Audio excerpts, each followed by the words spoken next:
Far out in the uncharted backwaters of the unfashionable end of the western spiral arm of the galaxy lies a small, unregarded yellow sun. Orbiting this at a distance of roughly 92 million miles is an utterly insignificant little blue-green planet whose ape-descended life forms are so amazingly primitive that two of them still think doing a podcast called Digital Watches are a pretty neat idea is a pretty neat idea. These podcasters have, or rather had, a problem, which was this. Actually, this is the solution.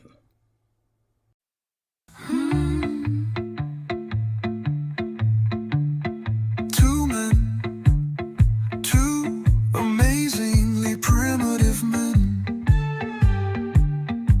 thought this was a pretty neat idea. They were dreamers, thinkers, speculative philosophers, or as their wives would have it, idiots.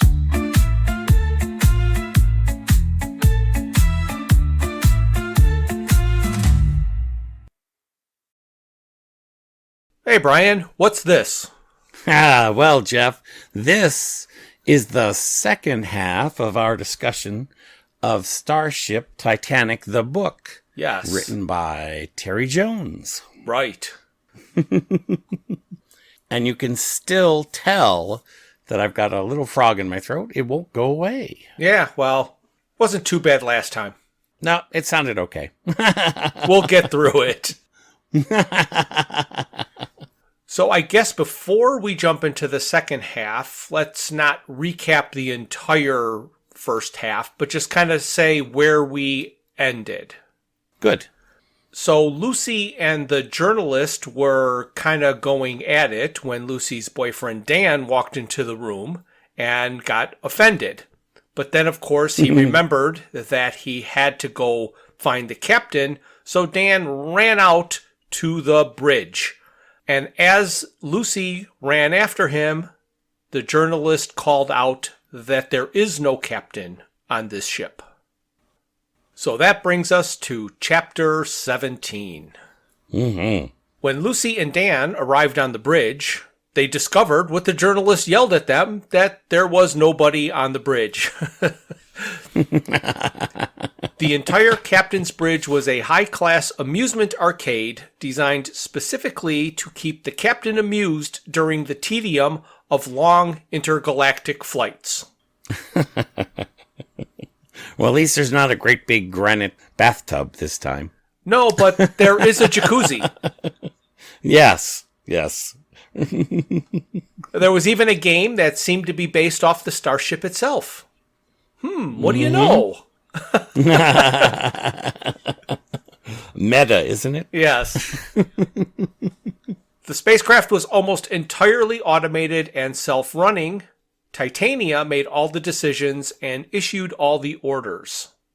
So frustration sets in, and of course, Lucy and Dan had a lover's quarrel because of the situation they had previously found themselves in with the journalist.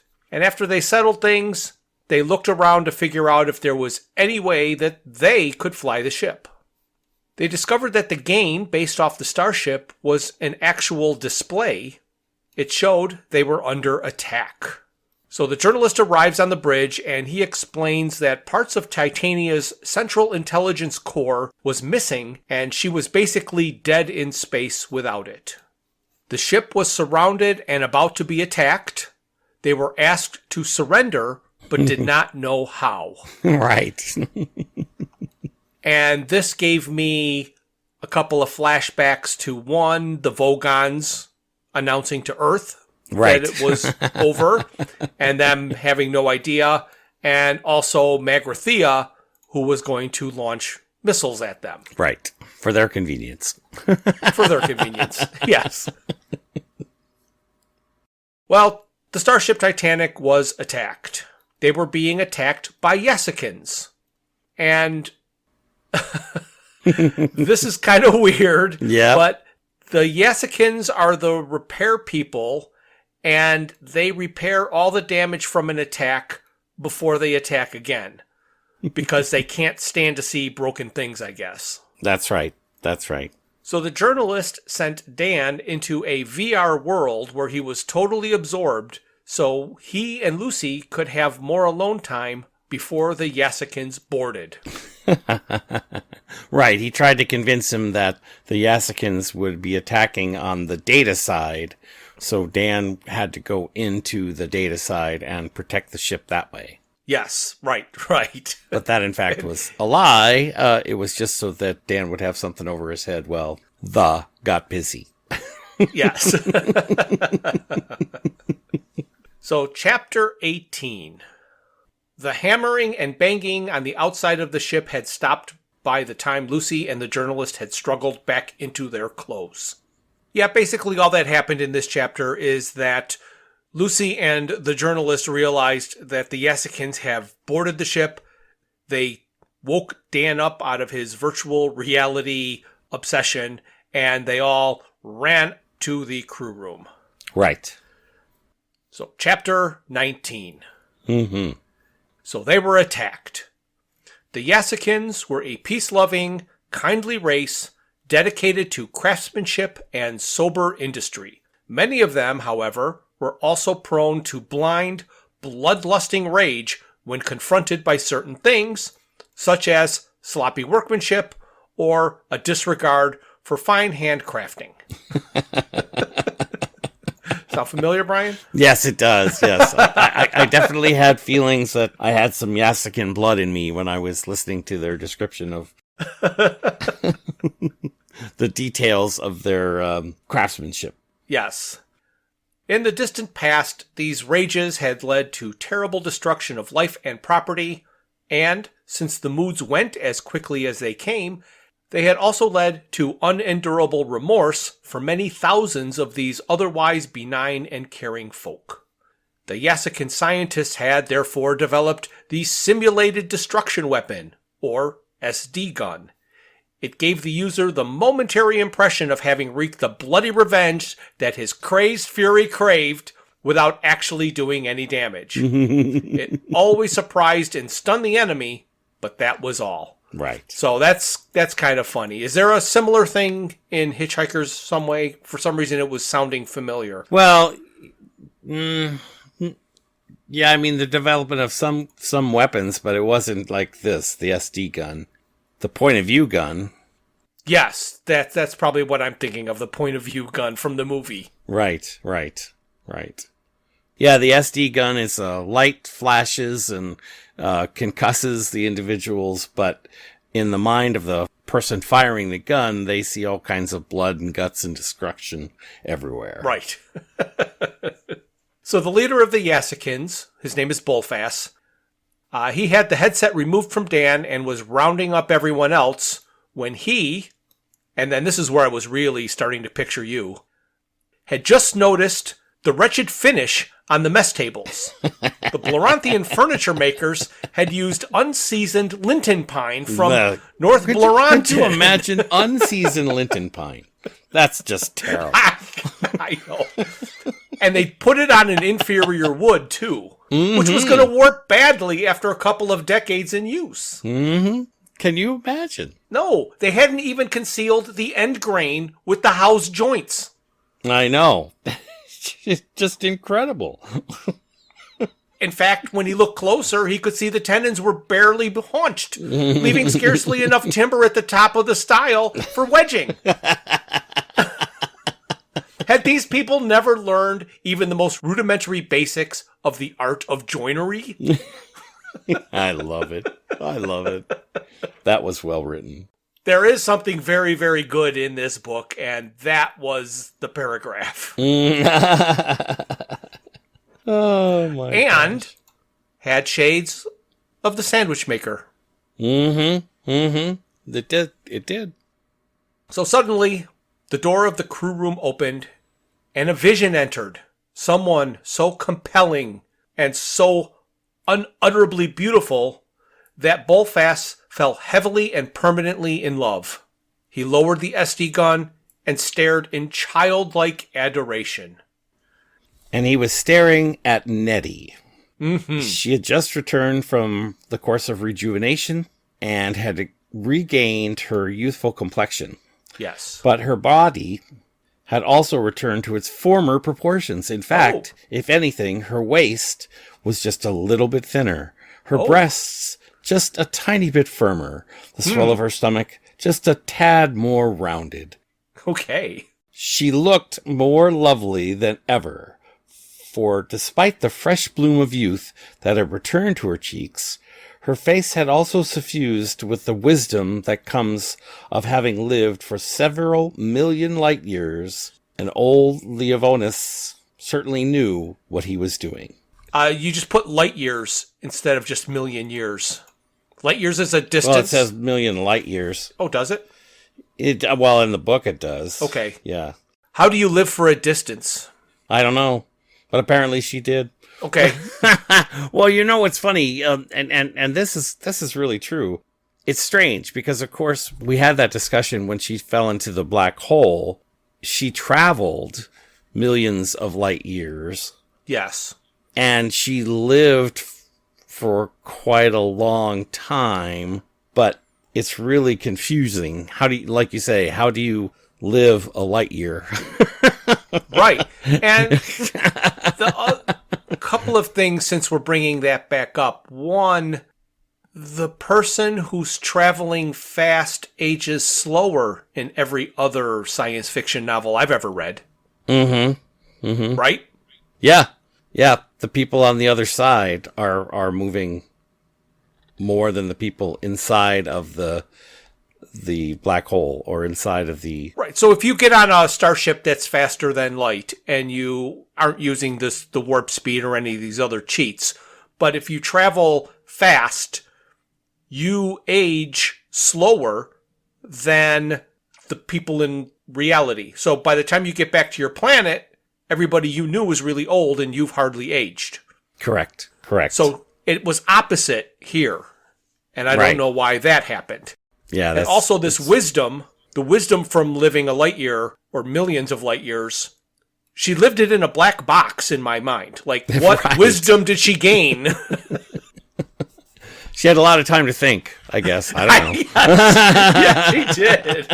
She had a lot of time to think. Unfortunately for her, they weren't suicidal thoughts, I guess. I don't know. Right.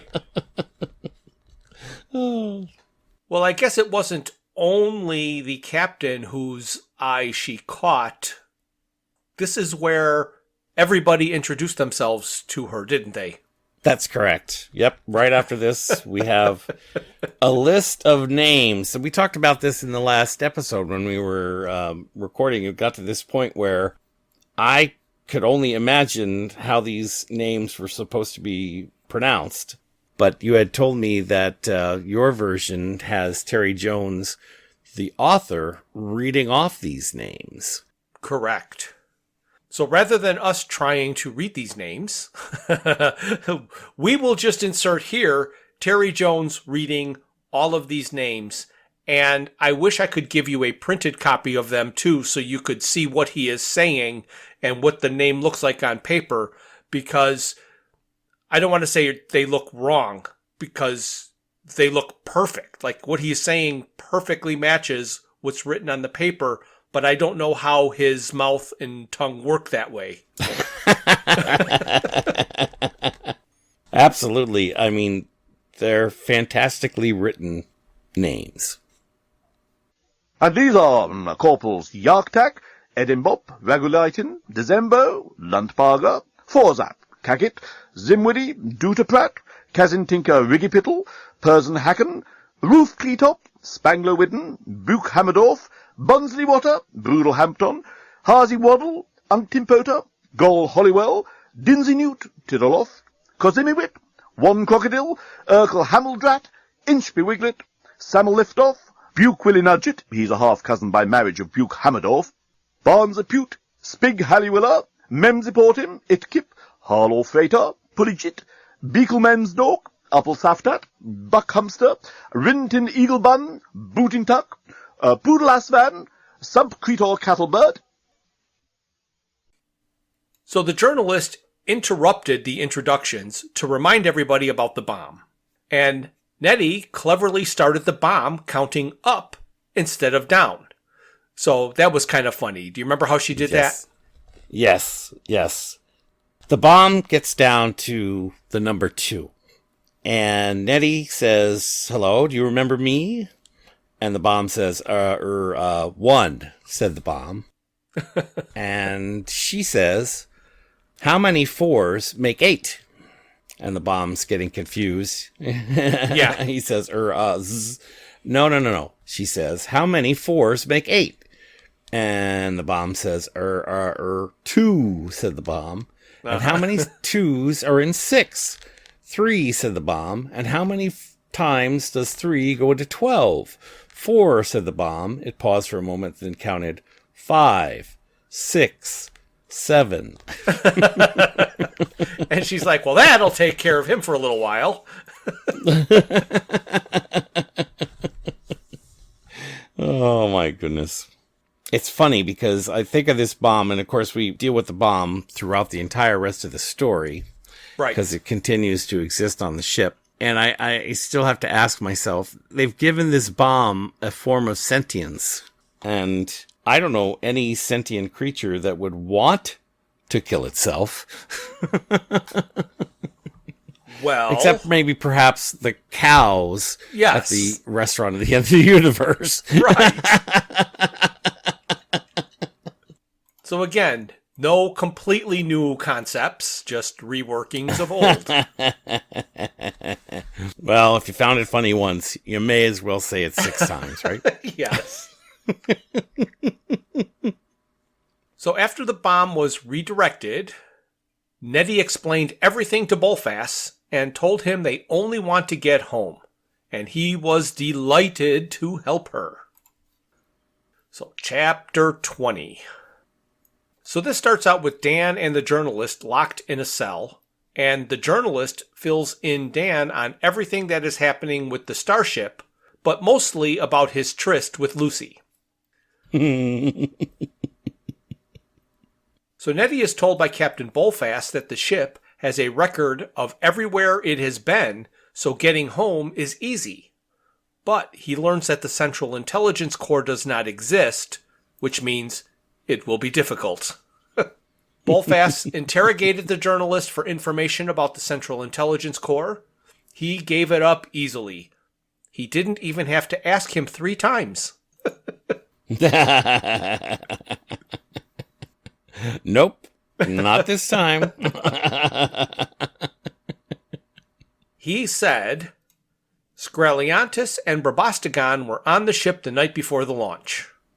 They wouldn't have wanted to attract attention by going in and out of it, so I imagine whatever they took out of the Central Intelligence System, they'll have hidden somewhere on board.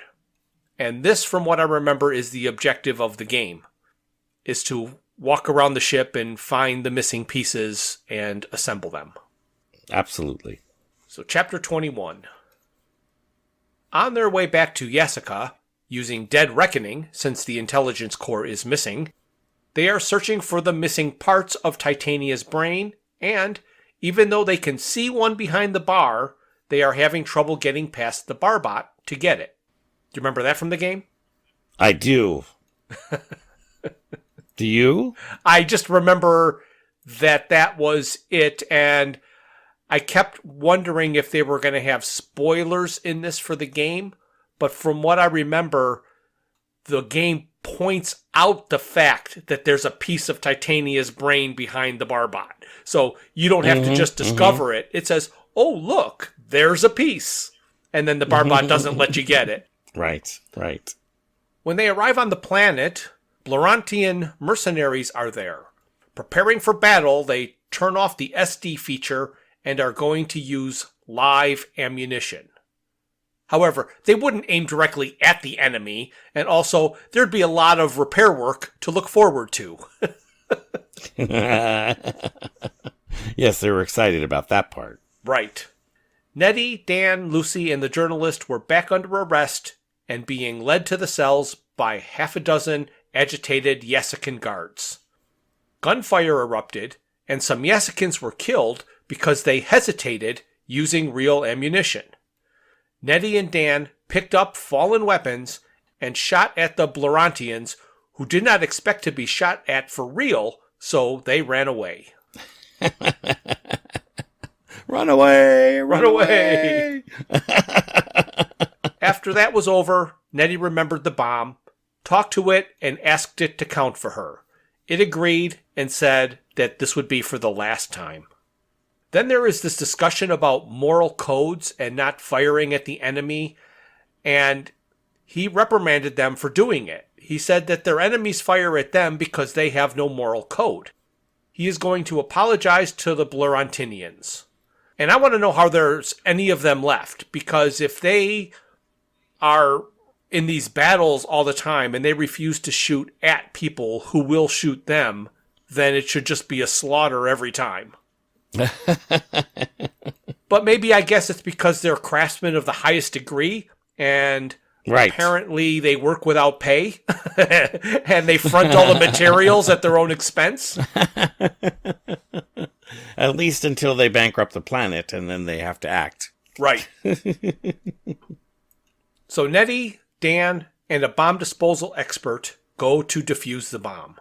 The disposal expert pushes the defuse bomb button, and it does not work because the bomb is tied into the Central Intelligence Core, which is still offline.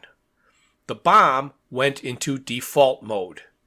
And here is what the manual says about default mode. Once the bomb has gone into default mode as a result of an incomplete intelligence system on the board ship, the following conditions will apply. You will not be able to reach the defuse button. You will not be able to touch the bomb or the bomb cabinet. You will not be able to do anything anymore to the bomb. So leave it alone. Don't you understand? Good. The 8D-96 full-force Mega Scuttler will now explode in exactly 6 Dormillion days from the commencement of default mode. Right. Shit, said Dan. Shit, said Nettie. Shit, said the bomb disposal expert. Oh, I did like that little sequence. Chapter 22. And again, just when you think it can't get any worse, this happens. They obviously need to know how much time they have, so they need to know the length of a Dormillion day. They agree that it is impossible to convey any idea of time from one star system to another. Mm-hmm. 2 things. First, it isn't impossible. I mean, if one of them has a watch or a timing device of any time, they can say, here, let's time this against anything else that you know. Yes, I agree. This has always been something that I think you and I even had a discussion about this particular aspect of the universe on the podcast, because we talked about where the concept of time, what are the basic units of the concept of time. Right. And exactly, a Dormillion day would be related to the size of its planet, the distance of its orbit, the sun that it's related to. So their relative time frames, just like ours, our 24-hour day, would be specifically determined by all the conditions that exist within their cosmic space. Right. But we also discussed the fact that there are certain things, in fact, elements that at least we assume exist outside of our local area in the wider universe that would allow for a consistent concept of time, like a pulse of the electrons around an atom. Right. So there is a way that time can become consistent, but it would have to be, like you say, then divided, multiplied, added into the local concept of time so that they could be related. So It would be confusing if you just happen to find yourself on another planet all of a sudden. Well, one thing that we do not have, which is what you are talking about, because we don't need it, is a universal time. If That's you correct. were constantly going from star system to star system and dealing with all these other planets and all these other creatures that have all these different concepts and time because of the rotation of their planet and all of that, there would be a universal time with a conversion chart which had everybody's local time compared to universal. That's correct. It's probably in the Encyclopedia Galactica. Right, yes. Right. It would be on their phone or whatever thing they use. Yeah. Their personal electronic thingy should be able to type in a conversion using universal time from one star system to another. Anyway.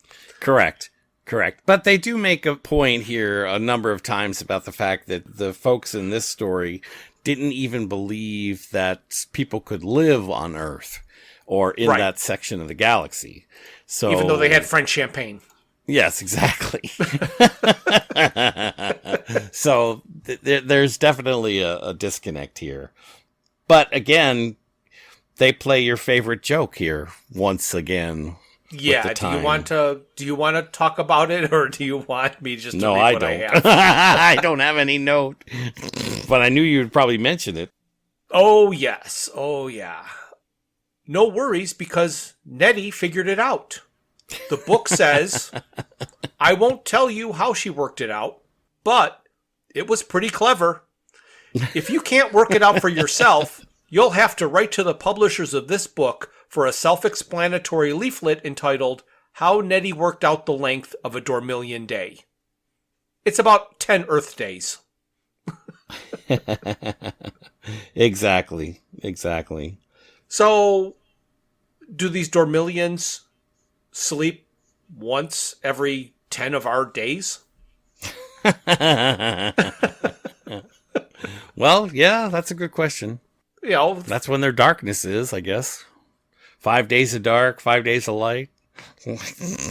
in our other episode where we discussed the time thing, what my belief is going to be, and this we can tie into Star Trek a little bit. Star Trek is always looking for the M-class planet. That is the planet that is capable of sustaining human life. Now, obviously, there might be other things in this universe that we don't understand and that can live in other environments, but the M-class planet, to me, is going to fall within a range of sizes and climates and length of days so that it would be tolerable. Like if it was a 29-hour day, I could get used to staying up and sleeping in that 29-hour cycle versus a 24-hour cycle. Whereas Correct. 10 days, no, it would not. that would be nearly impossible.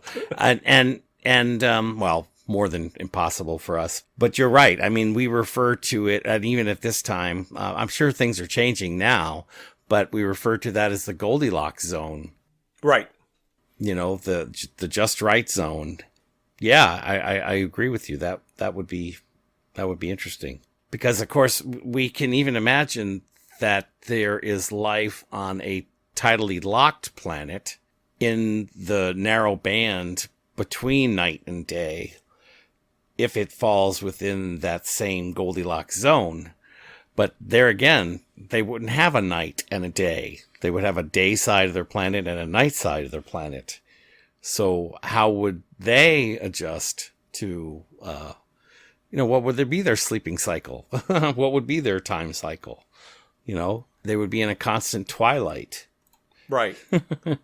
Wasn't there a planet that if you were tired of living, where it was always a sunny beach day? Yes. Remember that? Yeah. See, Yeah, that's what it would be like. Right. Yeah. Yep. But I have to say, here in this chapter, in the next part of the story, Terry Jones has once again decided that he would break the fourth wall, and we are led over to Lucy, and what's happening with her. And in the book, it actually says, I have to explain what happened to Lucy and the journalist since the brief exchange of gunfire outside the embarkation lobby. Okay, well, if you have to, you have to. Right, yes. The moment Nettie, Dan, and Corporal Inchbill Wigglett ran after the retreating Blorantians, the journalist grabbed Lucy and pulled her into a side chamber off the Grand Axial Canal. Right. But I do like the Corporal Inchbill Wigglett. Yeah. That's a cute name. You got that name pretty well. Yeah, that one was easy enough to say. So while the journalist was basically raping Lucy again for the umpteenth time, he blurted out that he wanted to marry her. And she accepted. And then a parrot landed on the journalist's shoulder and remained there for the duration of their, to put it in a nutshell, fuck.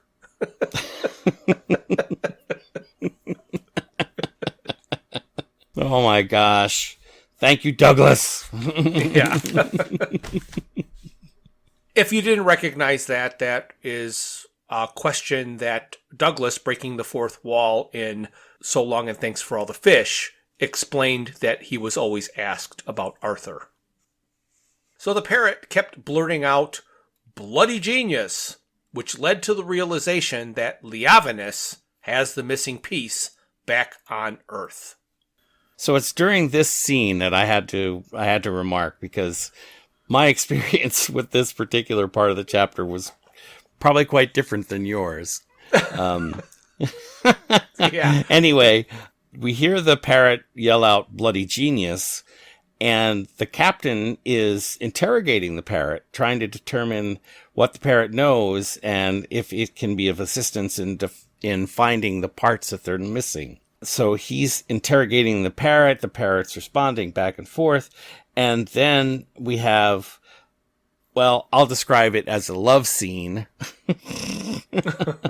between the and Lucy. Right. And I'm not sure how Terry Jones read it, but I thought you might be interested to hear how it was read by the automated voice in the Nook.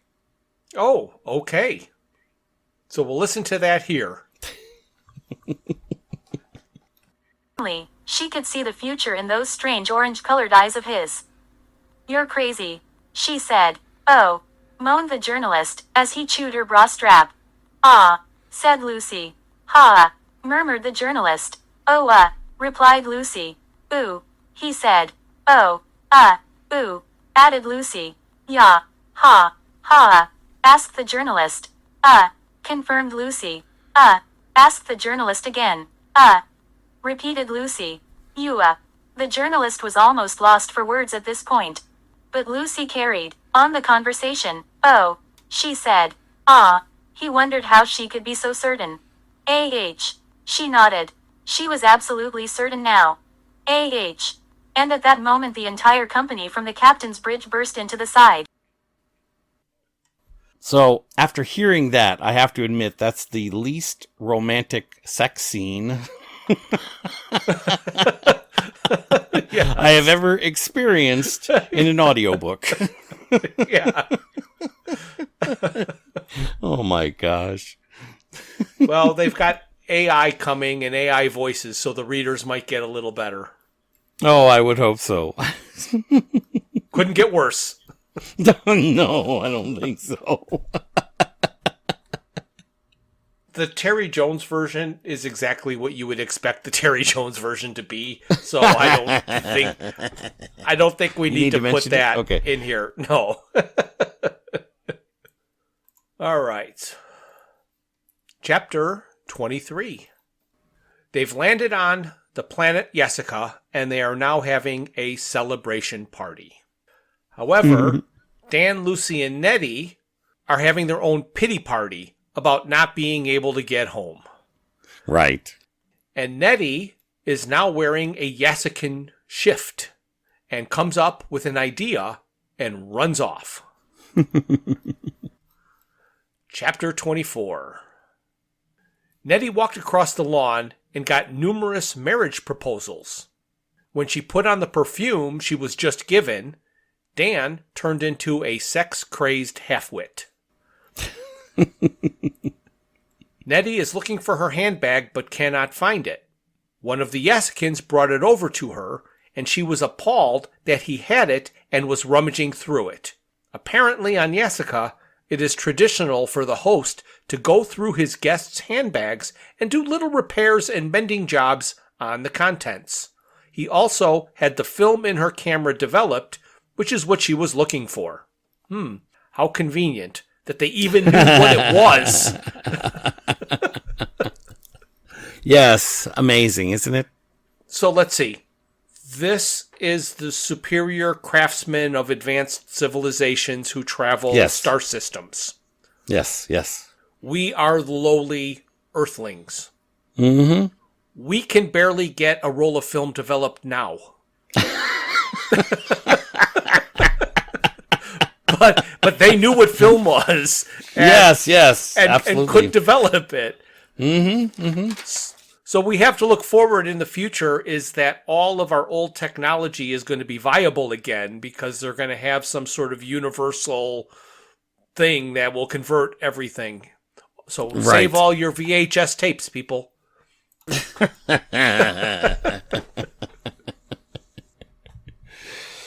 Oh my goodness. So the pictures of the hotel she took came out.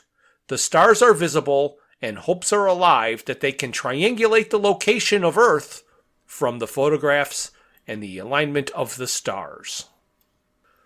Chapter 25. 2 Dormillion days later, the negatives were enhanced enough, and after 15 trillion billion 500,000 million 7,469 different comparisons, Earth was located. That is quite a number. That is. I'm wondering how each of those words was chosen. Like if he just randomly ran things down or if he went, okay, what's going to be the best, funniest, most ridiculously long number that I can come up with? I don't know, but it ends in 69. That's right. Yeah, well, better than 67. 4 more Dormillion days until the bomb goes off, and it was estimated to be a 3 Dormillion week journey. However, if they were to get the Central Intelligence Core of Starship Titanic repaired, they would have a chance to get home. So basically, at regular speed, it's weeks, but because the Starship is such a advanced, super fast ship, it will only take them a couple of days. Even though they blinked there in an instant when they left Earth. Right. Mm-hmm. So Lucy was having an existential crisis after her breakup with Dan. She did not know where her home was, so she did not want to go back to Earth. The journalist ran up to her to tell her that the ship was about to leave, and they only had a few minutes to make it. The journalist wants to marry Lucy and will go back to Earth with her. Chapter 26. The travel to Earth was uneventful. When they got close, they were asked if they recognized any of the star configurations. Neither Dan nor Lucy had any more idea than Nettie about the local constellations, and the navigational officer shook his head wearily at the Earth folks' ignorance and mentioned that, "Perhaps you can't see the stars from the surface of your planet," but they had to admit they could, and felt twice as stupid. Right. So, how stupid of a question is that from the navigational officer who was navigating the ship from a picture of the stars taken from the surface of the Earth, of which he just asked, perhaps you can't see the stars. No, obviously they can see the stars because you're looking at a picture. Right.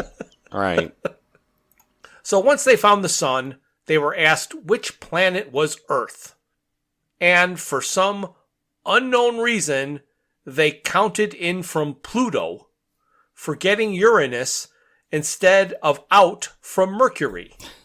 And this, to me, is where they proved their stupidity. That's right, yes.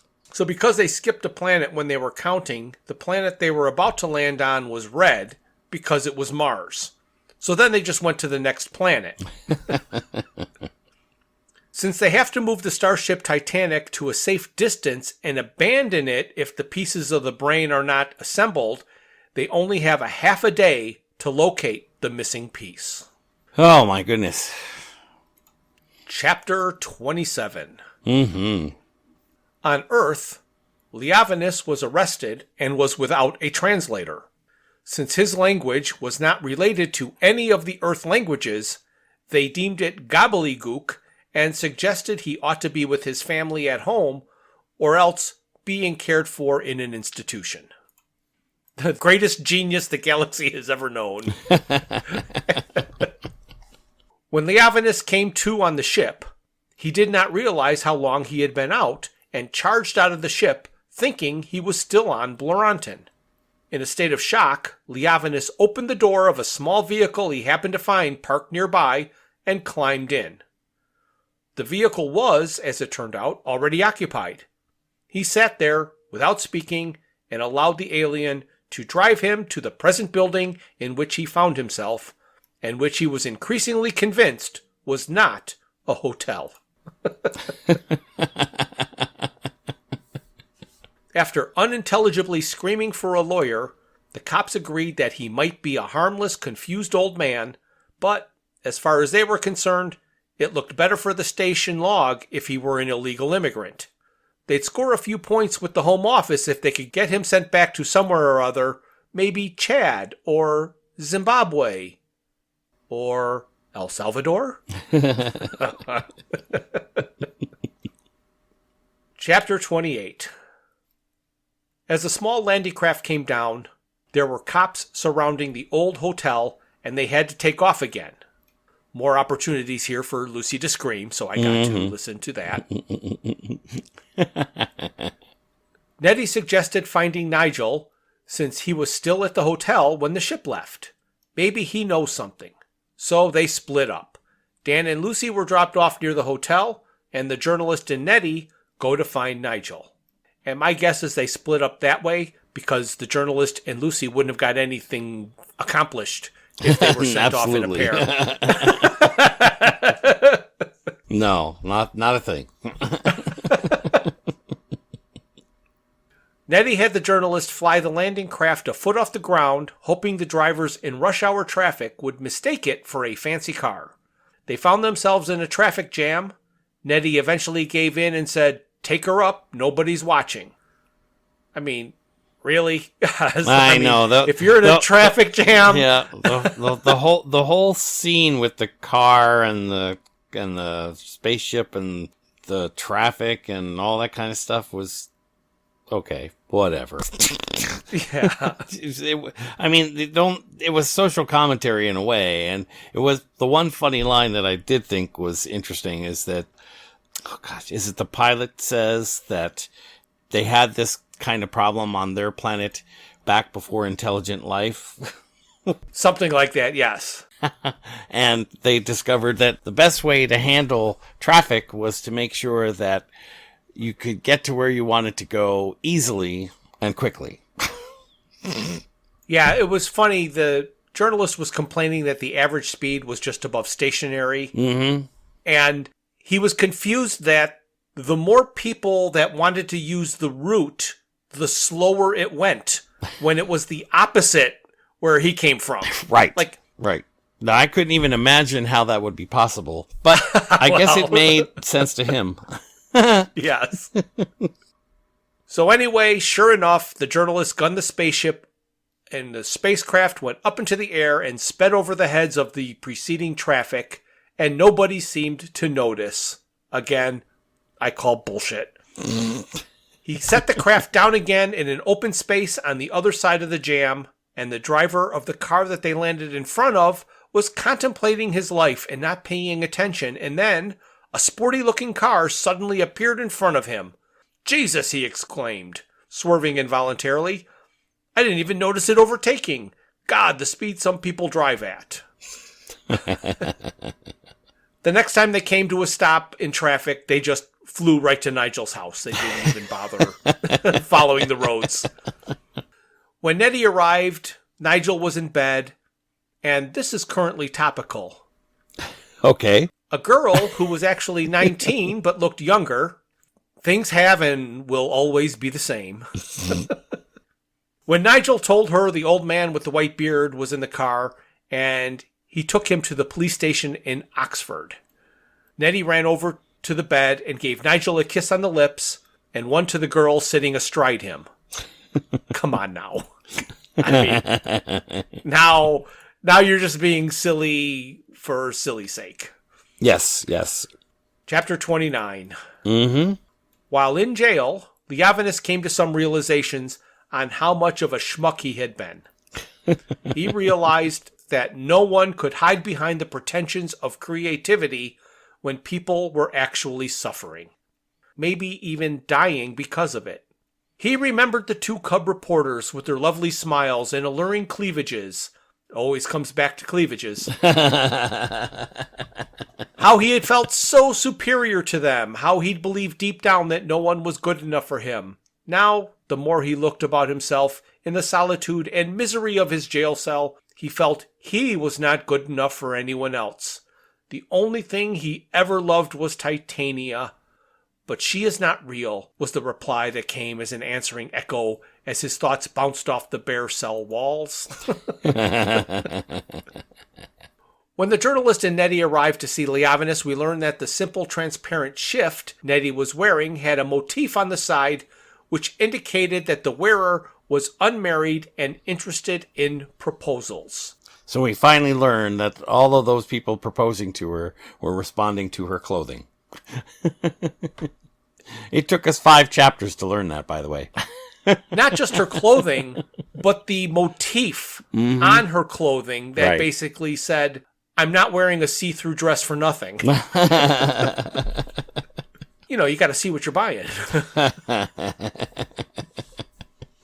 Everybody opens the cartons of eggs and looks in. Yeah, well, there you go. And now they come in clear plastic. So they're ahead of their time with the whole fashion craze.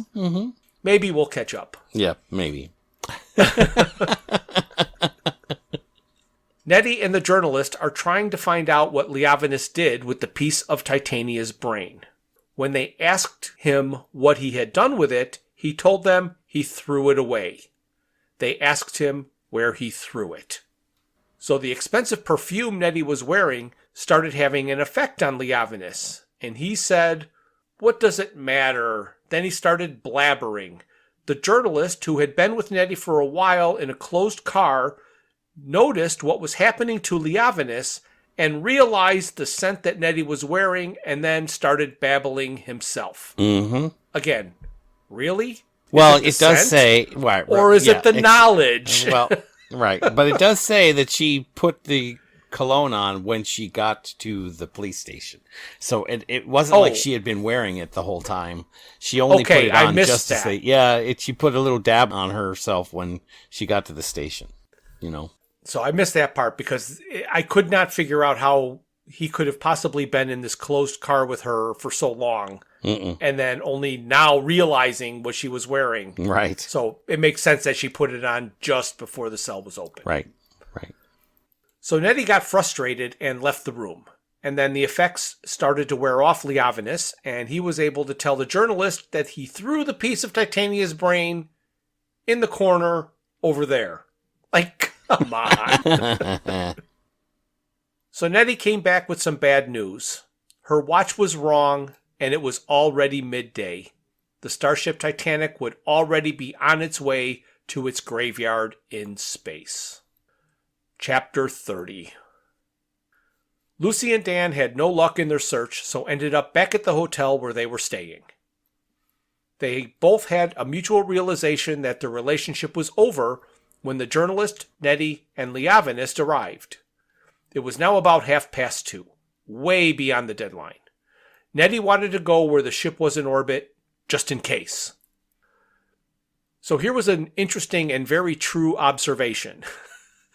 Even though everybody thought there was not a purpose in doing it, once they took off in the landing craft, they all felt better because the illusion of doing something, no matter how useless, is always good for the psyche. Right. And I agree. Mm-hmm. I totally agree. You just got to do something sometimes. Mm-hmm.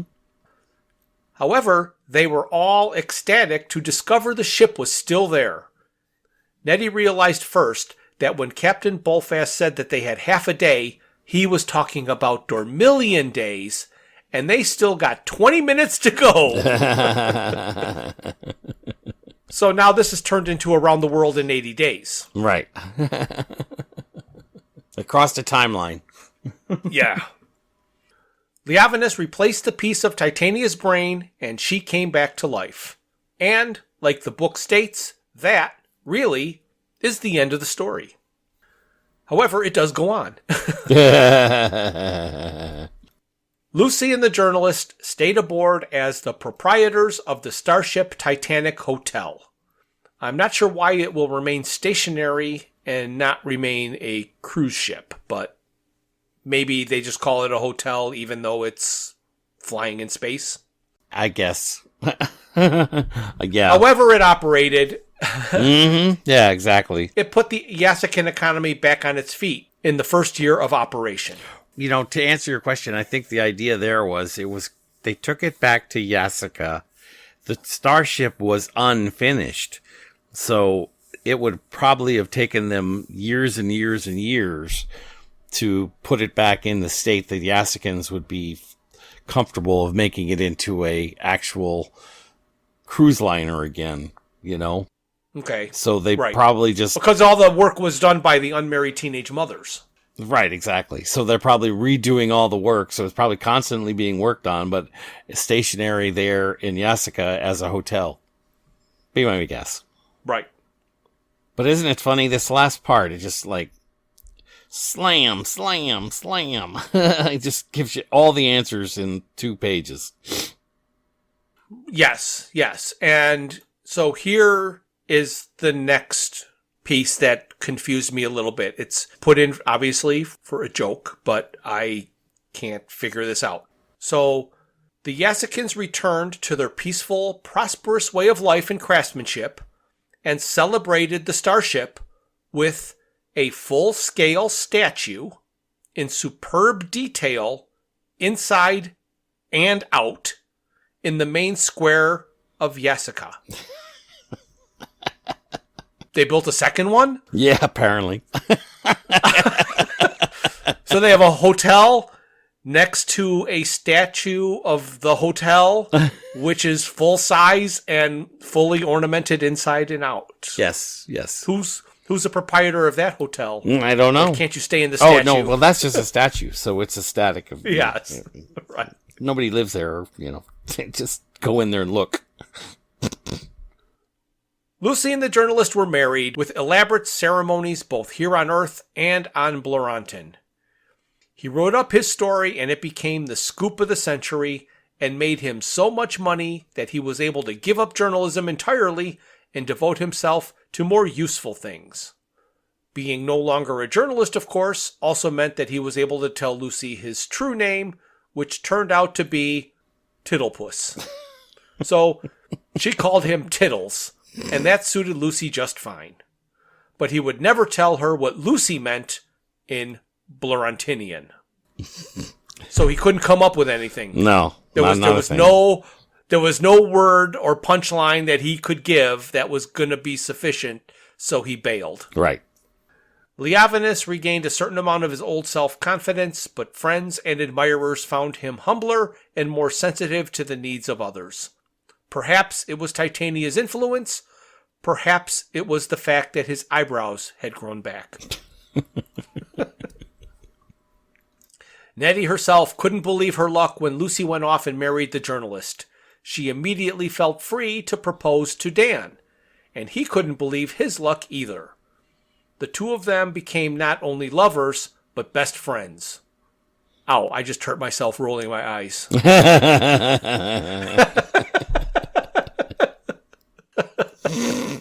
Nettie took a degree in higher mathematics and was able to help old Leavinus on some of his later works. She made so much money out of this that she and Dan were able to rebuild the old rectory and turn it into a relaxed family hotel specializing in Central Galactic cuisine. Seems this event was financially rewarding for humans. Mm-hmm. So, that worked out. Mm-hmm. So what about the parrot, you ask? Well, the parrot probably came out best of all. In parrot terms, that is. It had, in fact, been acting as an undercover agent for the Yasekins all along. It had been smuggled on board the starship before the removal to Bloranton. Parrot had performed heroically, risking life and feathers to get reports of the scandalously shoddy construction of the starship back to Yasika. It had, in fact, been the source of all the rumors that had been circulating. When the parrot eventually returned to its hometown on Yasika, it was given a special golden perch and a medal, specifically created for it as the first parrot on Yasika to be decorated for bravery and service to the planet. It was also given a lifetime supply of millet seed and pistachio nuts. It mated shortly after and became the proud mother of 4 baby parrots, whom it named Dan, Nettie, Lucy, and the.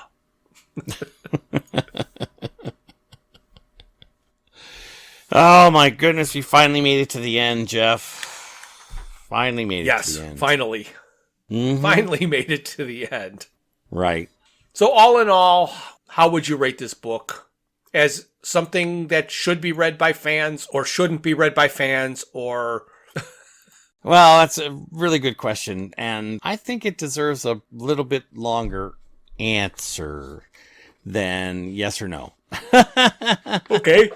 So, it's funny. We do this review. We talk about all the things that happen within the book, but I want to go back to the beginning here and read what Douglas Adams wrote in The Life, the Universe, and Everything.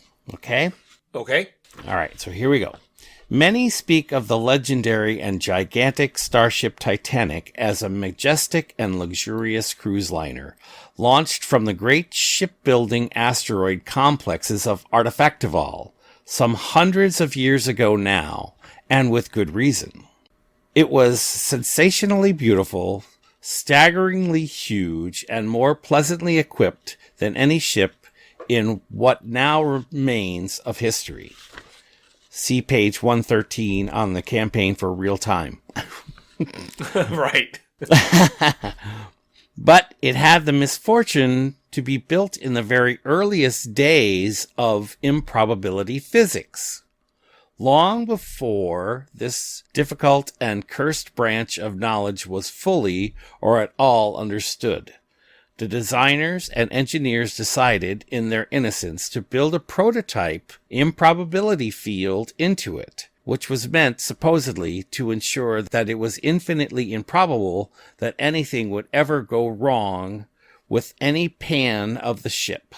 They did not realize that because of the quasi-reciprocal and circular nature of all improbability calculations, anything that was infinitely improbable was actually very likely to happen almost immediately. Right. The Starship Titanic was a monstrously pretty sight as it lay breached like a silver Arcturian megavoid whale among the laser-lit tracery of its construction gantries. A brilliant cloud of pins and needles of light against the deep interstellar blackness, but when launched, it did not even manage to complete its very first radio message, an SOS, before undergoing a sudden and gratuitous total existence failure. Yes. Okay, so that's the phrase, I say phrase, but it's paragraph, I guess, that sparked the entire story of the game and, of course, the book. Right. Which, I'm going to point out, is in the Hitchhiker's universe. It is. Right, so why this story is outside the Hitchhiker's universe makes less sense now. It does. And the thing that bothers me, of course, is this is the paragraph where Terry Jones and Douglas Adams should have drawn some of their information. I mean, it does say it was built in the shipping asteroid complexes of Artefactival, which, of course, isn't even mentioned in the book. No. You know, the Starship Titanic book. But here's my other real problem. It says that the ship experienced an SMEF, a sudden massive existence failure. Right. Well, the book is based on the fact that it didn't happen. The ship never didn't exist. It simply vanished from the place where it was and reappeared somewhere else. Yes. Yes. And the whole idea of a Smurf or a Smeth isn't really supported by the story at all, you know, and that really kind of bothers me. Now, obviously, there wouldn't be a story of the Titanic if it didn't. But the other thing that also bothers me is the journalist. Okay. Because he, in this book by Terry Jones, made his fortune by telling the story of the Starship Titanic. The Starship Titanic, as we explained, is parked outside of Jessica. You could go there today and go in the hotel rooms and, you know, stay there or whatever, you know. So it still exists. It didn't fail to exist. It continues to exist. Right. They didn't put the second part of the paragraph that says, it turns out we only thought it suffered an existence failure where it only jumped to the other side of the galaxy. Correct. And then finally returned home. Yes, exactly. And it's silly, too, because the ship is attacked by the insurance adjusters. Right. So apparently they immediately knew where it was. Right. So it didn't fail to exist. They knew where it existed. They were after the money that they were owed, you know? Right. Anyway, a little frustrating that the story, you know, in order to make a story, they had to ignore the source material. Right. However, they could have put the addendum that I jokingly said about they just thought it was an existence failure. Right. They could have. Because in the book, it says something like, as the ship left the dock, it suffered a SMEF, spontaneous massive existence failure. Yes. It could have then gone on and said, however, it only jumped to another part of the galaxy or something like that. They could have put the caveat right there, because if the ship just suffered an existence failure, how are you continuing to write about it? Exactly. But what I do like is if you play the game, you're the only one on the ship. So you're the only one who knows where the ship is. Right. So its existence is only in the area of where you interact with it. So, you know, I do find that enjoyable. I remember that aspect of playing the game, that it's outside of existence as we know it, but we, as the player, are in it. Right. You know, so not having a journalist who makes his fortune telling the story, or, you know, it parked around a planet at the end where you can go and stay there for funsies, would have made better endings. I think there could have been better endings for the ship. Yes, I agree. Definitely. But I guess so it's an interesting question of whether or not I would recommend the book. Yeah, that's an interesting question. What's your opinion?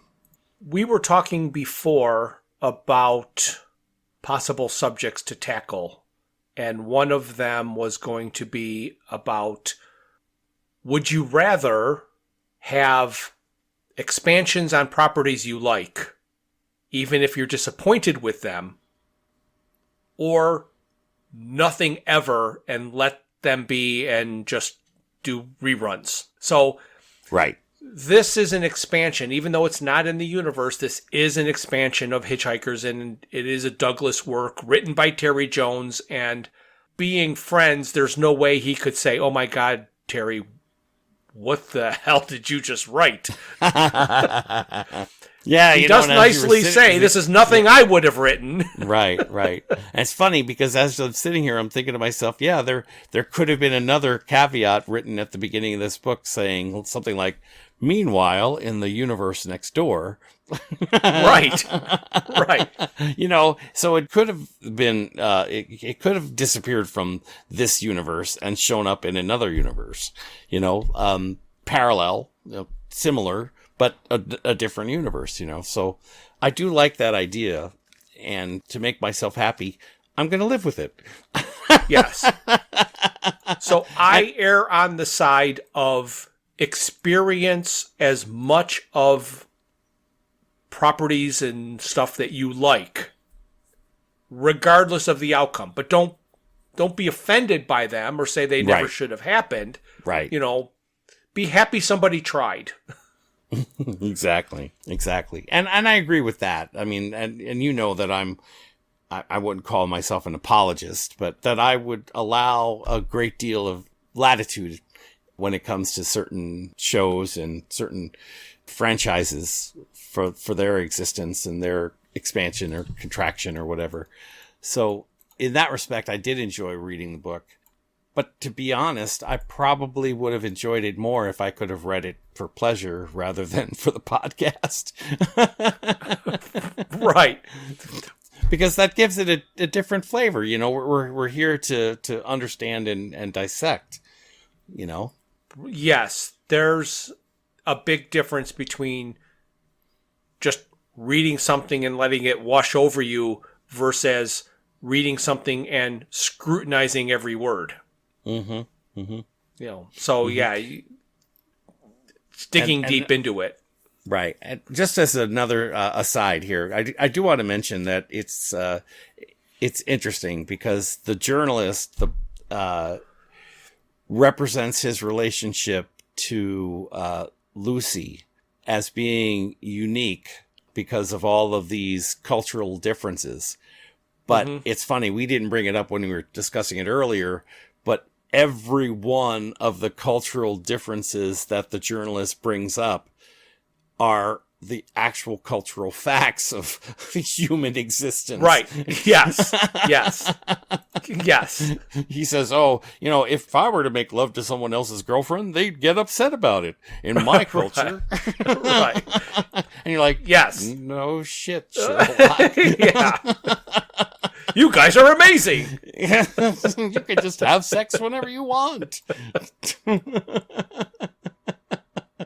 Oh my gosh, yeah. That was pretty silly. So there's a lot of good stuff in here. Yeah. Again, it's designed to have some cultural impact, I guess. When it's talking about the traffic and all those kind of things, I got the same impression that it was brought up to bring up something significant or something relevant or something, rather than just as a joke, Right. But I am glad that I read it. And I did enjoy it the first read through. And, Terry Jones is a great talent in my opinion, Oh, absolutely. Yes. There's some things that, I clearly enjoy about his way of presenting the world to us. Right. But I don't think I'm going to read another one of his books. Well, frankly, I haven't even looked that up. Have you? Has he written? No, other I books? haven't. No, not for the sake of the podcast. Well, for the sake of the podcast, can you guess what we're going to do next? I can't. Well, Jeff, what are we going to do next? I think we're going to do a little bit of cleanup, and we are going to jump back into the comic book world because in the last series, the Salmon of Doubt series that we did, there were little after pages of the comic that weren't related to the story that was being told, but were related to the TV show that was about to come out. Gotcha. We are going to do all the pages from the end of the issues that relate directly to the TV show that we reviewed earlier. Right. Well, that'll be fun. I mean, I did see them as we were reading through some of those comic books, so I'm looking forward to adding that to our discussion. Yes, and then we will be done with comic books, because I have no idea that there are any others that we have not looked at yet that involve Douglas Adams. Well, you never know, but I'm assuming the same as you, that we have done a thorough search and have found no others to be discussed. Correct. And now that we know what we're doing next time, I guess I have to say that this is the end. Thank you for listening to this. A new episode is released on the first Thursday of every month. Visit our website at digitalwatchesareaprettynneatidea.buzzsprout.com. While there, you can find links to all of my Hitchhiker's Guide to the Galaxy inspired t-shirt designs. You can contact us via email at digitalwatchespodcast@gmail.com. You can find us on YouTube and Facebook at Digital Watches Are a Pretty Neat Idea. You can message us on Twitter, or should I say X, at Watches Idea, and our Instagram is Watches Idea Podcast. This has been a Froods for Thought production, darling. This has been a Froods for Thought production, darling. This has been a Froods for Thought production, darling. This has been a Froods for Thought production, darling. This has been a Froods for Thought production, darling.